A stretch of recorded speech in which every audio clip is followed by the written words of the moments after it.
Estados Unidos va por cadena perpetua contra el Mayo Zambada. Aseguran que el ex líder del cártel de Sinaloa sigue representando un riesgo incluso desde prisión. Además, continúa la controversia por la entrega del piloto que trasladó al Mayo al vecino país y las dudas sobre la captura del narcotraficante. Un caso más de tragedia se suma al historial de ICE. Un colombiano murió tras recibir disparos de un agente frente a su hija de 3 años. Por los 17 connacionales fallecidos, el gobierno de México ya presentó denuncias penales ante el Departamento de Justicia estadounidense. Hola, te saluda Carla Angélica López. Es martes 14 de julio y esto es En Portada, historias que se escuchan, un espacio dedicado a las noticias que impactan nuestra vida cotidiana. Gracias por seguirnos, por comentar y compartir tus episodios favoritos. Recuerda activar las notificaciones para que cada día te mantengas informado. Comenzamos.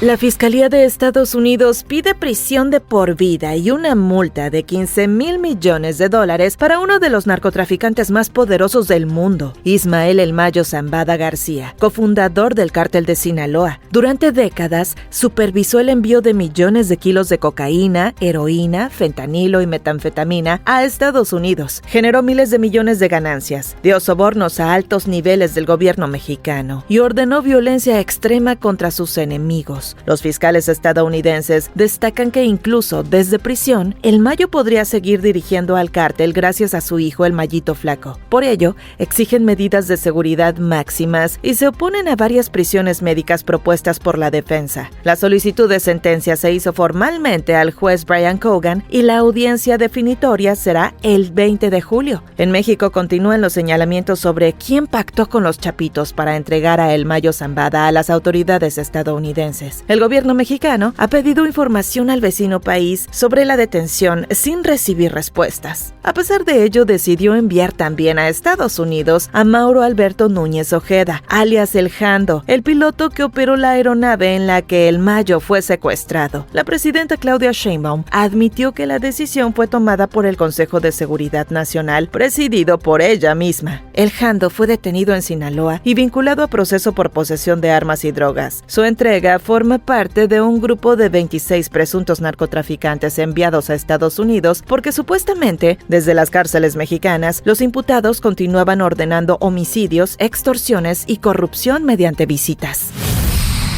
Periodismo con carácter.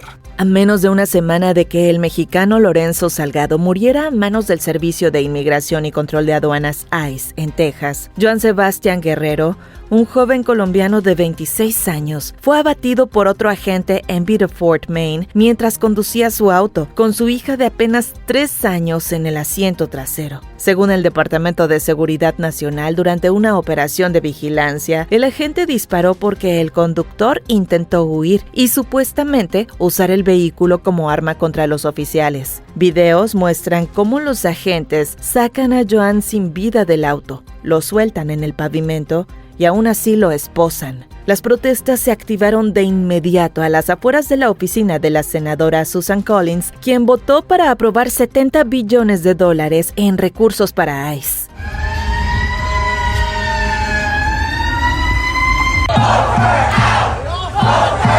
Thank you. Our streets! Our streets! You white supremacist piece of shit! Look at you! Inspecciones sorpresa del Departamento de Seguridad Nacional en 4 centros de detención del ICE descubrieron al menos 12 casos de uso indebido de la fuerza, incluyendo patadas, rociado con gas pimienta, llaves de estrangulamiento, sujeciones mecánicas y hasta clavar un bolígrafo en la mano de un detenido. También se reportó ocultamiento o eliminación de grabaciones, además de graves fallas como negligencia médica, duchas sucias, comida en mal estado, falta de mantenimiento y deficiente atención al idioma y derechos de los detenidos. Un reportaje de Pedro Domínguez para M+, que puedes encontrar en milenio.com. Desde México, la presidenta Claudia Sheinbaum anunció que la Secretaría de Relaciones Exteriores presentará denuncias penales ante el Departamento de Justicia estadounidense y fiscalías estatales por la muerte de 17 mexicanos en operativos y centros de detención del ICE. Hizo un llamado a la sociedad mexicana a manifestar solidaridad. Toda la sociedad, mexicanas y mexicanos, seamos solidarios con nuestros connacionales en Estados Unidos. No creo que a nadie le parezca bien esta situación. Entonces hago un llamado al Congreso de la Unión, a la Comisión Permanente, a que todos los partidos políticos, todos sin excepción, presenten también una solicitud de información y nuestro rechazo a la violación de los derechos humanos de mexicanos en Estados Unidos.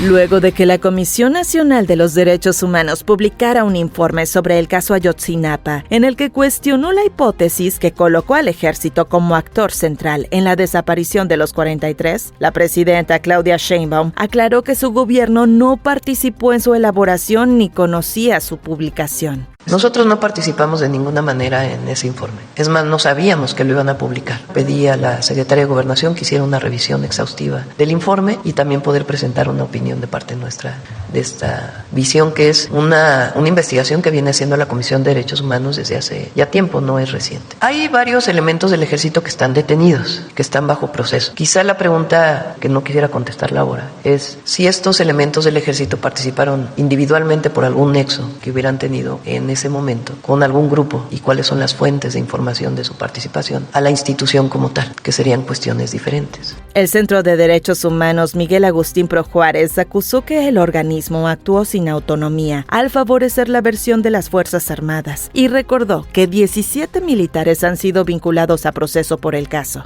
Mientras, la diputada de Movimiento Ciudadano, Laura Ballesteros, exigió la renuncia de Rosario Piedra a la presidencia de la Comisión Nacional de los Derechos Humanos y pidió a la Cámara de Diputados dar trámite al juicio político promovido en su contra. Para exigir la renuncia de Rosario Piedra Ibarra a la Comisión Nacional de los Derechos Humanos, derivado de su negligente y cómplice actuación a lo largo de sus dos periodos con el Estado mexicano en detrimento de las víctimas del país, y específicamente hoy por la recomendación 208 que hace unos días generó de la manera más abusiva en contra de las víctimas y los derechos humanos del país, exonerando al ejército mexicano de su participación en los crímenes de Ayotzinapa. Víctor N., exdirector de Pemex, fue vinculado a proceso por el delito de violencia intrafamiliar. Su actual esposa y víctima, María Felicia Jiménez, envió un escrito a la jueza en el que afirma que perdona a su marido y que no desea continuar con el proceso en su contra. Sin embargo, el perdón de la víctima no extingue la acción penal, ni detiene el procedimiento, ya que los delitos de violencia intrafamiliar se persiguen de oficio, es decir, por iniciativa del Ministerio Público, independientemente de la voluntad de la víctima. La jueza citó a María Felicia para comparecer este martes con el fin de que ratifique el contenido de su escrito de perdón. De ser así, Víctor N. podría salir de prisión preventiva y continuar el proceso en libertad. Caleb Sandoval Venegas, un talentoso niño de 11 años del ejido Ana, en Torreón, Coahuila, representará a México en la Singapore International Math Olympiad Challenge 2026. Por su disciplina y creatividad en las matemáticas, entrena diariamente con el apoyo de su madre, maestros y la Fundación Eduardo Tricio. Su historia inspira a miles de niños laguneros al demostrar que el talento y el esfuerzo trascienden límites. Conoce más de Caleb en un reportaje de Lucero Sánchez para M+, que puedes leer en el portal de Milenio. En medio de una nueva escalada de ataques contra Irán, el presidente estadounidense Donald Trump anunció que Estados Unidos controlará el estrecho de Hormuz, restablecerá el bloqueo a puertos iraníes y cobrará un peaje del 20% del valor de los cargamentos. La ONU, a través de la Organización Marítima Internacional, declaró que esta medida no tiene base legal y viola la libertad de navegación internacional. Milenio Diario fue reconocido con el premio a diseño por la infografía Godzilla, un trabajo que recorre los 70 años de historia, evolución e impacto cultural del icónico monstruo japonés, convertido desde 1954 en un símbolo de la imaginación colectiva de Japón y reflejo de sus miedos y desafíos. La pieza fue diseñada por Arturo Black Fonseca, con información de Lenina Ramos y Abraham Flores, y fue premiada por su destacada calidad en diseño editorial y narrativa visual. Goles y hazañas en medio tiempo. Jordan Walker de los St. Louis Cardinals se coronó campeón del Home Run Derby 2026 al vencer dramáticamente en la final a Kyle Schwarber de los Phillies en Filadelfia. Walker, de 24 años, conectó jonrones en sus últimos swings para remontar y silenciar al público local. Se convirtió en el primer cardenal en ganar el derby en un emocionante formato sin reloj que generó gran dramatismo. Detrás de los famosos. Se presentaron las primeras imágenes de la serie Carrie, una adaptación contemporánea de la novela debut de Stephen King, bajo la dirección de Mike Flanagan, protagonizada por Summer Howell como Carrie White y Samantha Sloyan como su madre. La serie de 8 episodios explorará acoso escolar viral, poderes telequinéticos y aislamiento adolescente. Se estrenará en otoño. Si no te gusta el terror, Warner Bros. Desarrolla una nueva versión de Liberen a Willy, la película de 1993, sobre la amistad entre un joven y una orca cautiva, a la que ayuda a recuperar su libertad. El remake buscará actualizar esta historia para una nueva generación, aunque por ahora no tiene fecha de estreno confirmada. Le invitamos a visitar nuestras distintas plataformas para mantenerse al tanto de lo que acontece minuto a minuto. Milenio Diario, milenio.com, Telediario, Telediario Radio y telediario.mx. Multimedios Podcast, un espacio que te conecta con las noticias más relevantes del día. Suscríbete y coméntanos.